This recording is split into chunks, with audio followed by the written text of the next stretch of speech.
Good morning. Good Hi, morning, Steve. Sarah. Good to see you. Good to see you. Good to see you too. Man, how have you been, sir?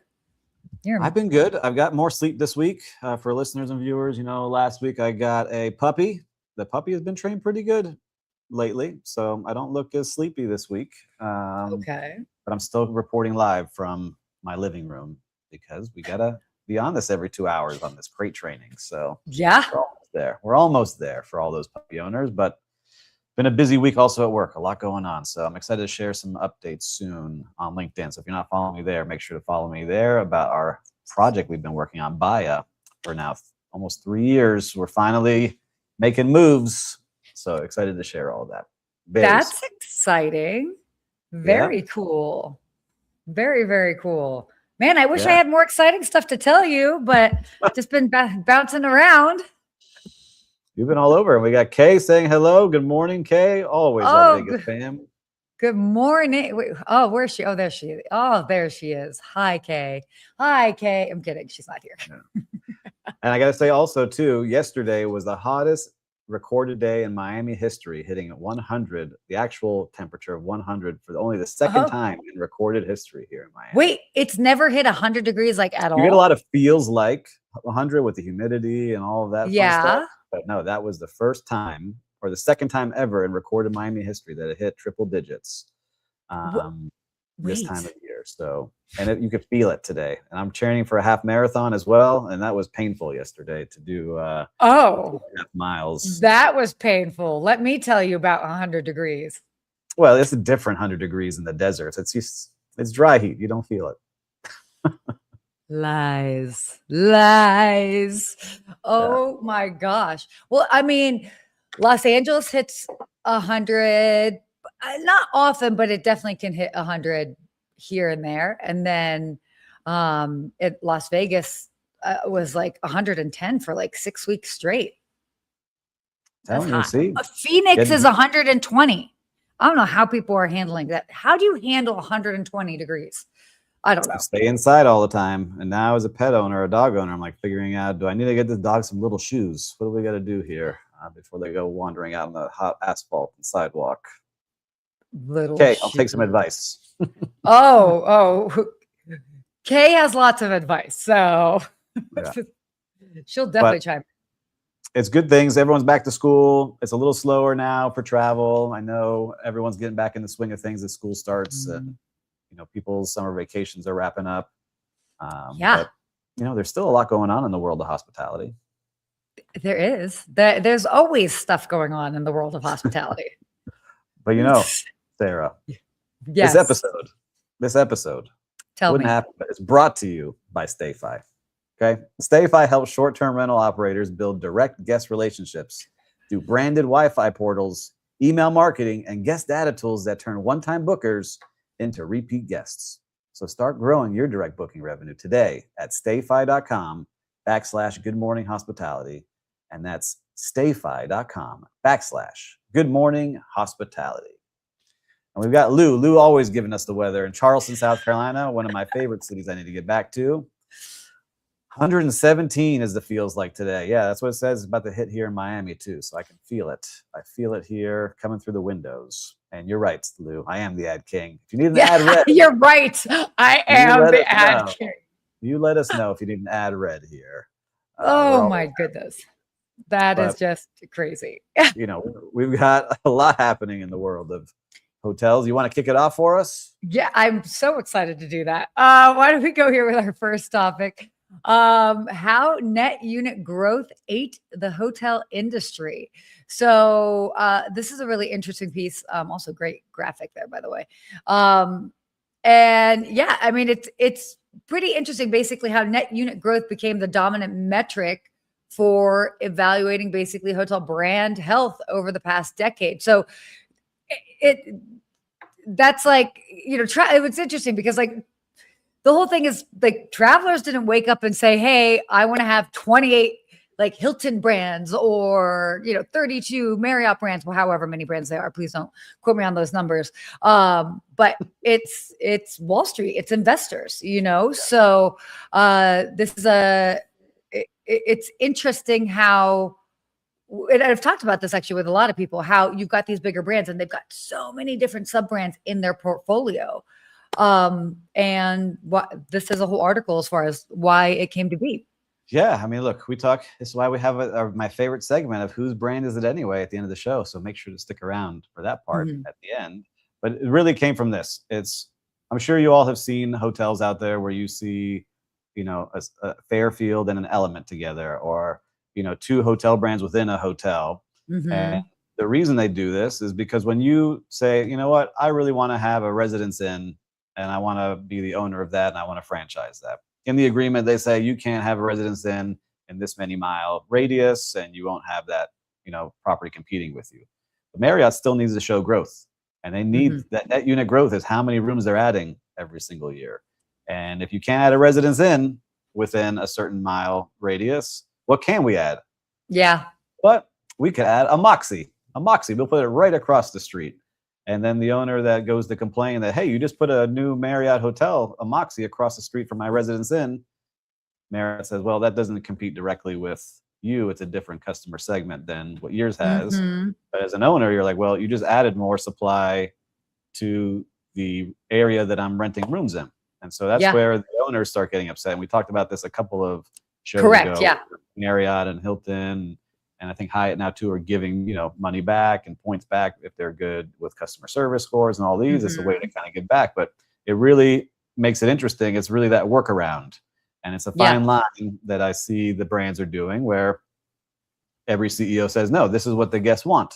The guests want more brands. They want more unique places to stay, where the owners are saying, hey, my ADR is not growing. I'm having challenges. All the expenses are going up, and you keep adding more rooms to my area where you said I would be the only one having this brand, but now you're adding more Marriotts or more Hiltons, or more Hyatts. And that's why we have so many brands that are out there, because of this net unit growth. So if you really want to go dive deep in it, you could read Rafit's article. He did a great job really explaining it and diving into how it started. And I think one of the really interesting parts was when Hilton, launched its IPO in 2013, they had 10 brands that they were reporting. Now they report on 28 brands. Just 13 years later. And we talk about how many brands are growing, and that's just the way to do it. So I'm not sure what you think about that, but as someone building a hotel, like we're building our own brand, if I had invested millions and millions of dollars into a brand, and all of a sudden another hotel opens up down the block competing with me that's owned by the same parent company, it would be frustrating.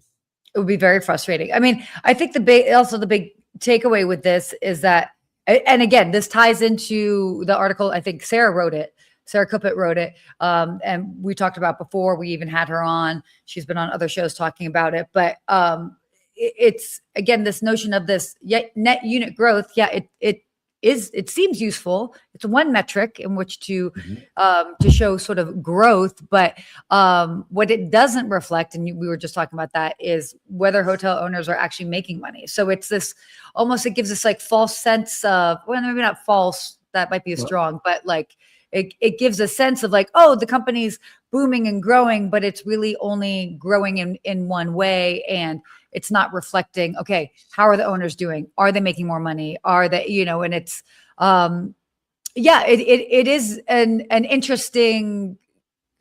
It's a fine line to walk, right? Because you have to show growth. You have to show your investors, because they're all publicly traded companies, that we're growing every year. And before it used to be how many hotels you owned. And that wasn't a good number anymore, because they really didn't show the volume. So then they went to, how many rooms. Now with the net unit growth shows the churn, because you do lose, if you gain 100,000 rooms, but you lost 20, your net unit growth is 80,000. So it's an easier way for them to really report on it and show. But you got to keep growing. You cannot have down quarters. Your investors are not going to say, oh, we'll give Marriott a break this quarter. They didn't grow as much. Yeah, that is not how it works when you have investors and people on a publicly traded platform. As soon as you show weakness, stock will drop immediately. And that's not what we want for the investors. And that's what the CEOs really try to protect, while keeping their guests very happy, but also the true customers, those owners of those hotels, because those brands don't own many of the really not any of them. Some of them have a couple that they still own, but they don't own many of their own branded hotels. So not many at all. We could talk about this all the time, but The more you know. Another way to really break down how they're reporting. So absolutely. Let us know what you think. Let us know what you think. Do you think they need more and more brands? Is it fair to the owners? Do you think it's good for the guests? I'm curious on what you all think. Let us know here. Well, Steve, before we move on, what should we talk about? What should we talk about? Before we move on, I want to do a quick shout out to our sponsor, Built. They're helping restaurants and hotel F&B teams better understand their guests and create more personalized experiences that drive repeat visits. So if you care about loyalty and guest experience, it's worth checking out. Head to joinbuilt.com/GMH. That is joinbuilt.com/GMH. So shout out to our friends over at Built for that. There you go. Job. I see you've been practicing at home. You've been really reading the ads, working on your pace. Yeah. Good work. I know. I tend to have a very quick pace. So why don't you lead us into this next topic here? Because I'm curious. All right. Well, we'll say this. Minor International puts its $1 billion REIT on hold as they were going through this. It's a Thai hospitality conglomerate behind ANH Hotels, and I want to say this the right way, Anantara and Minor Hotels, which we've always talked about here. They decided to put it on hold because they really couldn't give a firm decision on how business would look, and they want to make sure that they're launching at the right time. Some of the things that they were highlighting, definitely the war going on in the Middle East, international travel is not as strong as it needs to be. And so the group CEO cited Singapore's relatively attractive REIT yields. They really wanted to promote it, but they're putting it on hold right now. So, when you have a lot of things happening internationally, it really does put a strain on some of those plans. So I'm curious to see what people think. I mean, what do you see when you look at that, Sarah? A lot of numbers. I mean, it just is showing, I don't know. Here's what I would tell you. Here's what it was showing us is that they want to really put together their Asian and European markets together and put everything really into one conglomerate. It would become one of the biggest ones, but it's just not the right time. It's not the right time for them to go in and really do that. So I think we keep an eye on this and we can kind of go to the next story, but we're wishing them the best on getting their REIT together, because if they can, they really create one of the biggest hotel conglomerates and really compete with the Accords and Hiltons and Marriotts of the world. So I think that's good. Good little highlight on that story. Thank you. Bring us into the next one here. Let's go. So Google just bought Spirit Airlines reservation data to train AI. This is wild. So Google acquired reservation and guest data from Spirit Airline or Spirit's hospitality. So it's interesting because, again, I mean, we've talked about data and like the whole data war and who owns what. But I think this is a wild move in this time frame. You know what I mean? And it's, gosh, that data is out there. The most expensive thing, we've talked about this forever, but the most expensive thing out there is data. Yeah, and what's interesting is it's not really all about the customers. It was almost also like how they were all talking to each other within the company. So it's all the information within that they were using, so they could train their models on how employees were talking to each other, how leaders were talking to each other. So the assets include software code, data from finance, accounting, operations, and revenue management systems that they're plugging in.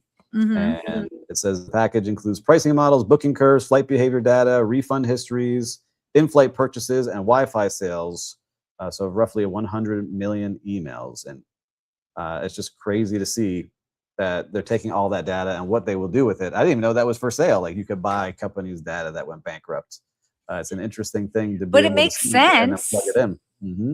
Because they're sitting on it, Yeah, and they're trying to get money refunded and get things back to investors. I understand, but it's just funny to see like how important it is and what they're going to use that for. Because these models, man, we talk about AI a lot, and I just see it really ramping up over the last month in my world of how fast it's going and the data that we're plugging in. Right now, I'm going to use this. I'm going to give an example for everyone out there so everyone can give an example. What's happening here.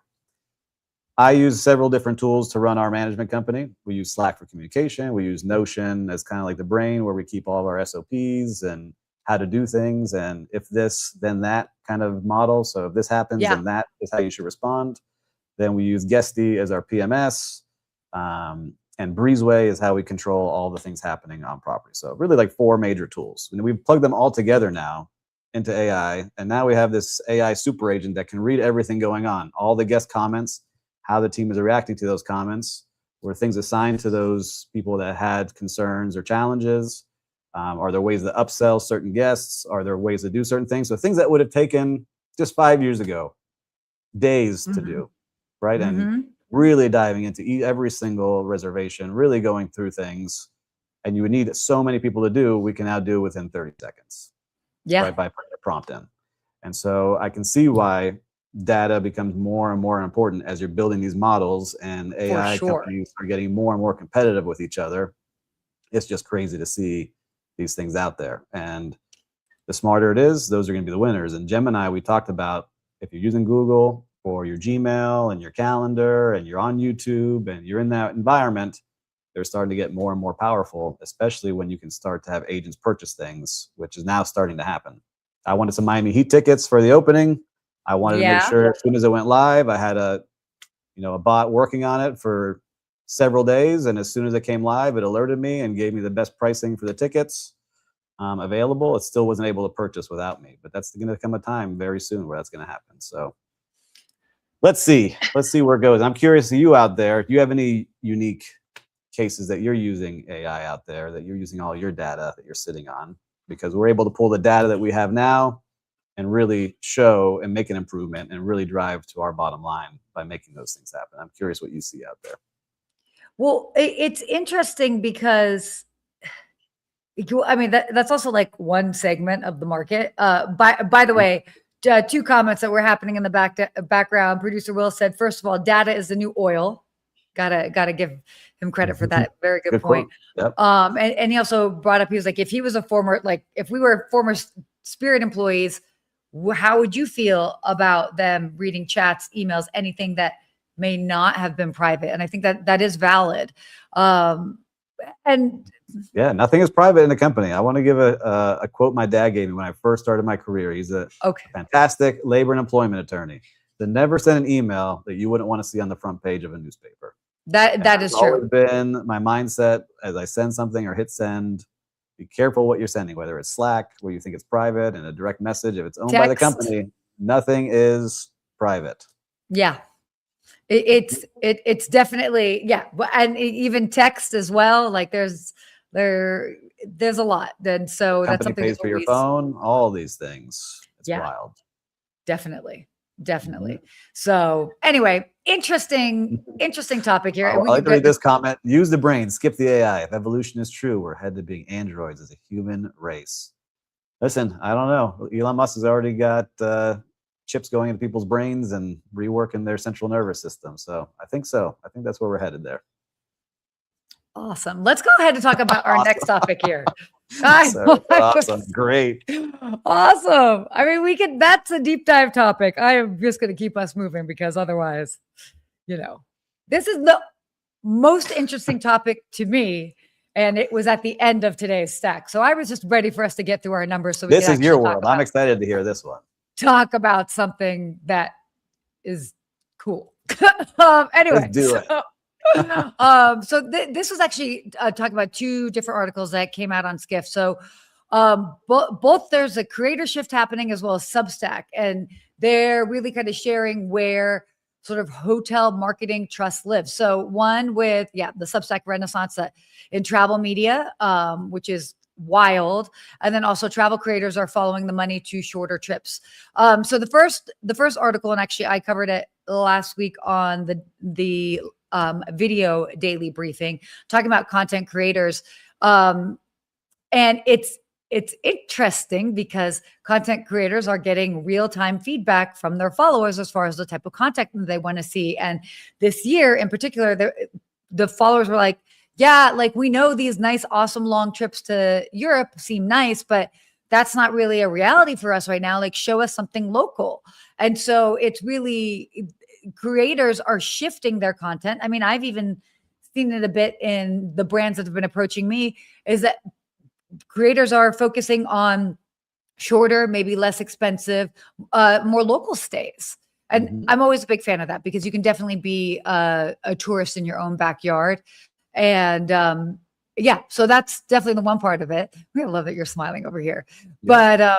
But yeah, so what are your thoughts on Yeah, that? I love it. I love seeing that. And I've been following, I want to make sure I give him the right shout out because he's a big YouTuber. His name is Pete Santinello, I think is his name. Okay. Pete Santinello. And what he does, he's got me wanting to travel all different places across the country. And he goes into like these really unique places around the US. And he's starting around the globe first, and just finds places that no one ever goes to and really wants to highlight the people that live there and show like how there are good people all over the country. But he started by going like to the most dangerous places in the world and showing like there's still good people in these places no matter where you go. But he influenced me to go check out a place in Florida I'd never been to. I'd never been to Chocoloskee, Florida, an Everglades city out in the middle of the Everglades in the middle of nowhere, and drove on down there to go check it out. And now he went to another place. I'm like, man, I want to go check out the springs that are in Florida. I've really only been to one when I was in college. I don't know that whole area.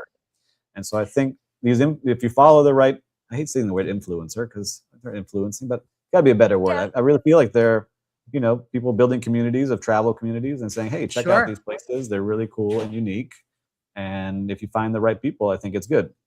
Not like the person we were talking about last week, who I won't mention his name again, that likes to tear places down sometimes. It's really people highlighting, hey, check out this local cafe, check out this cool boutique hotel, and see these things. So I find myself in that place because it is hard to travel internationally now with so many things going on. And price of flights right now is crazy. So there's so many places in our country, in the US, if you're from here, that are amazing that I haven't seen. So I want to go knock some more of those off. And if you're watching from Europe, I know we have a lot of people in Europe and in Asia. I'm sure you have some cool places that people just don't know about that you love traveling. So I really like seeing this, especially people that really help their local community and get people into stores and restaurants and shops that maybe we never would have gone to in the first place. Yeah. I totally agree. Always been a big fan of that. The second article that was kind of tied into that was actually talking about Substack, and Colin Nagy, by the way, wrote this. By the way, big fan of his work. I've been following his work for a long time, since because he's written for a lot of different outlets. So he was talking about Substack. So are you on Substack, by the way? I am, but what's funny is I'm subscribing to so many different things. I started signing up for Substacks, and I was getting like flooded with emails. Yeah, it's a lot. Substack, so totally. Well, so what's been interesting, I think, in there's been like a 40% subscriber growth, which has been interesting. And so there's a couple arguments that he's kind of making. On one hand, you've got these independent writers that have these very engaged audiences.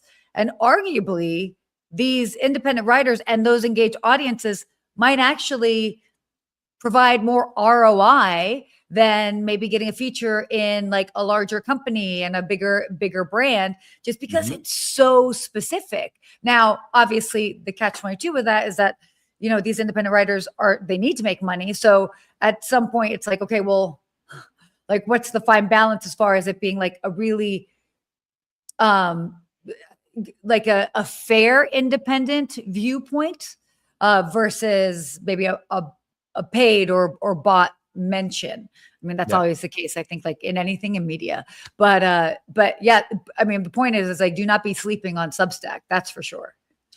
I know. I need to spend more time on Substack. I got very into it, and I was like, I don't know. Everyone's just writing with AI here. I got to find the right people. And I was getting flooded with so many things. But I agree with you. And for those writers out there, all you need, like I said, there's an article way back that got shared with me. You need 100 true fans. So you can have 100 true fans that pay and subscribe to you. You can really build a great community.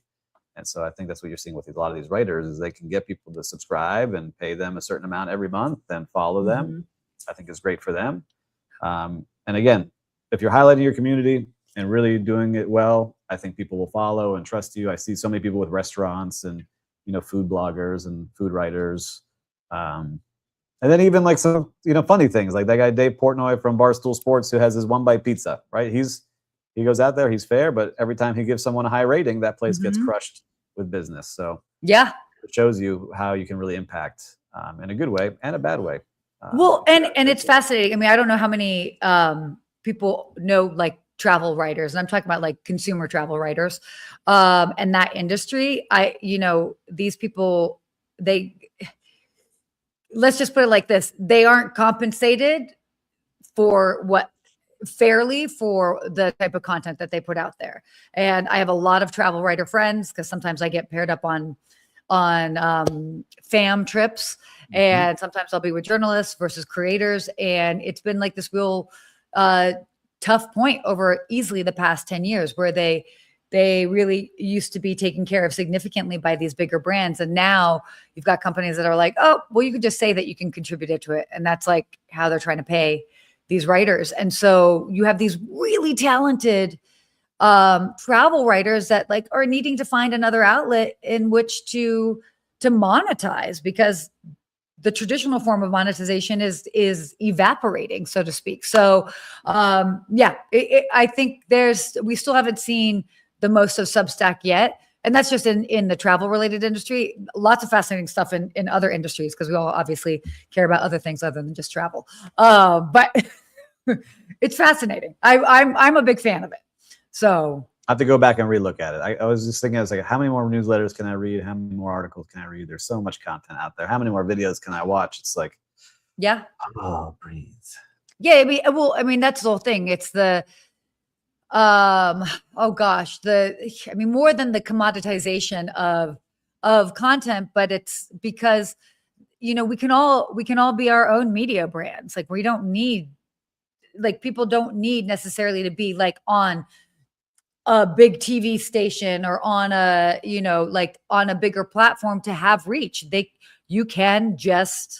the great equalizer. Social media has become the great equalizer. Like you can put out something and it can reach a lot of people. Now the trick is to make sure that that's accurate, obviously. Yeah, and good. Exactly. And that is good. And it's not just AI slop. Now I feel like everything almost is, but I miss having a magazine and holding a magazine every once in a while. Oh my gosh, I used to love, like, I would go to the airport and like buy 2 or 3 magazines. I had like so many subscriptions. And I do miss it a little bit now. I think it's going to make a comeback. All these things that we had back in the 90s are going to start coming back. Anyhow, it's an important time of the day here. Okay. What's your favorite time of day? It's whose brand is it anyway? The game where we try to guess the sub-brand's parent company. And if you've been playing along for a while now, you know that we're terrible at this and we have not won many times. So I'm curious to see whose brand is it today? Garner. Oh my God. Garner Hotel. Jennifer Garner's hotel. Let's see. Oh, I was thinking like Garnier. And I was like, oh, is this a hair company or a brand company? Okay. Garner is going to be I'm going with Hyatt, a Hyatt brand. So listen to the viewers, you've got 5 seconds to put in the comments what brand is the parent brand of Garner. I don't even know. Gotta give a guess there. We can't start. We can't show the results so you guess. I'll say Hilton. That's what I said. All right, let's go. Wait, you said Hilton? I thought you said Hyatt.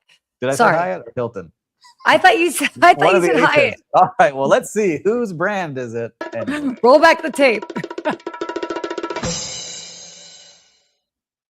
IHG. We were way off. Wait, there was an H in there somewhere. There is an H in there, just in the wrong place. And let's check out Garner. Why don't you read what it says there?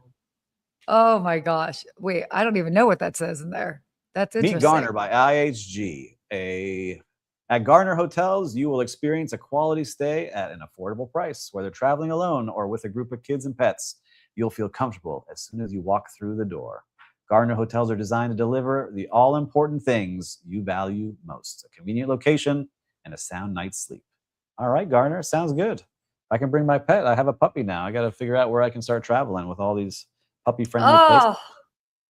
By the way, he chimed in here. It came through delayed, but hi, Klaus. Klaus chimed in with IHG. By the way, Klaus, I'm going to give you a quick shout out. I think I can say all this. Based in Barcelona, good friend of mine, Lake Lador concierge, former Lake Lador concierge. And yeah, so Klaus, thank you for joining us from Barcelona, buddy. I'm going to text you after Klaus, this. You are the big winner. We have your gift on the way to you. Just make sure to put your address here in the comments for everyone to see. I'm going to personally deliver it to Barcelona because I owe him a trip. So I'm like 6 years behind on a trip. Done. Look at that, Klaus. All for playing. Jose got it right as well. All the big winners. Woo! Bring it on in here. We love seeing it. Well, Sarah, we cover a lot here in this show. All different things. Stats, AI, travel, content creators, getting into Substack. Yeah. And so if you like any of those things, I'm sure your friends will too. So make sure to share this with your friends. And if you haven't yet, make sure to subscribe as well. We love seeing all the new subscribers that join us every single week. And if you have a chance and you're watching this on replay, join us for a live show every Wednesday at 10 a.m. It's a lot of fun here to be able to come on live and get to chat with us, and we get to chat with you. So, Sarah, until next week. Stay hospitable.